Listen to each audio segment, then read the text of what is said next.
ఈరోజు మన కర్రీ వచ్చి దొండకాయని అయితే మంచిగా నీట్గా వాష్ చేసుకొని రౌండ్గా సన్నగా కట్ చేసుకున్నా. ఉల్లిపాయను కూడా మంచిగా పొట్టు తీసి మంచిగా కట్ చేసుకున్నా.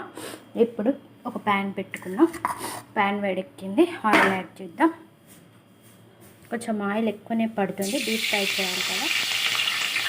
ఆయిల్ వేడెక్కుతుంది చూడండి. ఆయిల్ వేడెక్కింది. దీంట్లో కొంచెం జీలకర్ర యాడ్ చేస్తున్నాం. దీంట్లోకి ఆనియన్ యాడ్ చేస్తాం. ఆనియన్ మంచి గోల్డెన్ బ్రౌన్ కలర్ వచ్చే వరకు వేసుకోవాలి. చూడండి, ఆనియన్స్ మంచి గోల్డెన్ బ్రౌన్ కలర్ వస్తున్నాయి. ఇంకా కొంచెం ఫ్రై అనిద్దాం.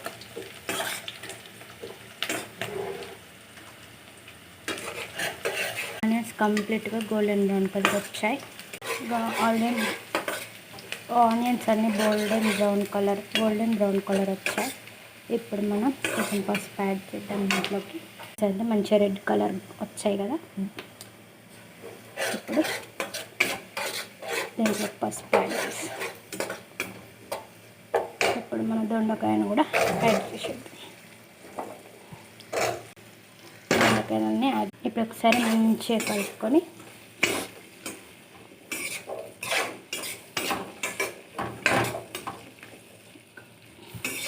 చూడండి, మంచిగా మిక్స్ చేసినాం. ఇప్పుడు ఒకసారి మంచిగా మిక్స్ చేసాం కదా. ఇప్పుడు కాసేపు మూత పెట్టి మగ్గనిద్దాం. చూడండి, ఇప్పుడు మన దొండకాయలు మంచిగా కలర్ వచ్చాయి కదా. దీంట్లో కొంచెం ఉప్పు యాడ్ చేసాం.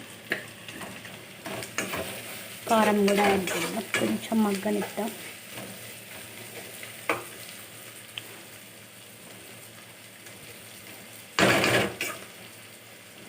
ఇప్పుడు ఒక టేబుల్ స్పూన్ ఆఫ్ కారంని యాడ్ చేద్దాం.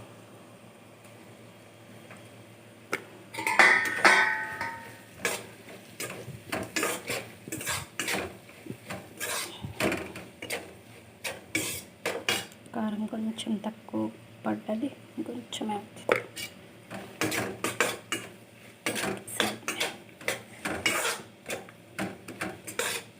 ఇప్పుడు మంచి కొంచెం తక్కువ ఫ్లేమ్లో పెట్టేసి మూత పెట్టి చూడండి, మంచి ఆయిల్ బయటకు వచ్చింది. ఇప్పుడు మనం గరం మసాలా యాడ్ చేసేసి ఆఫ్ చేస్తే మన దొండకాయ కర్రీ రెడీ.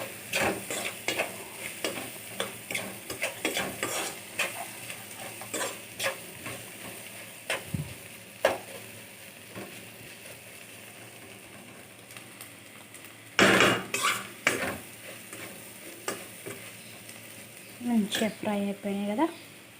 చూడండి, మన దొండకాయ ఫ్రై రెడీ అయిపోయింది.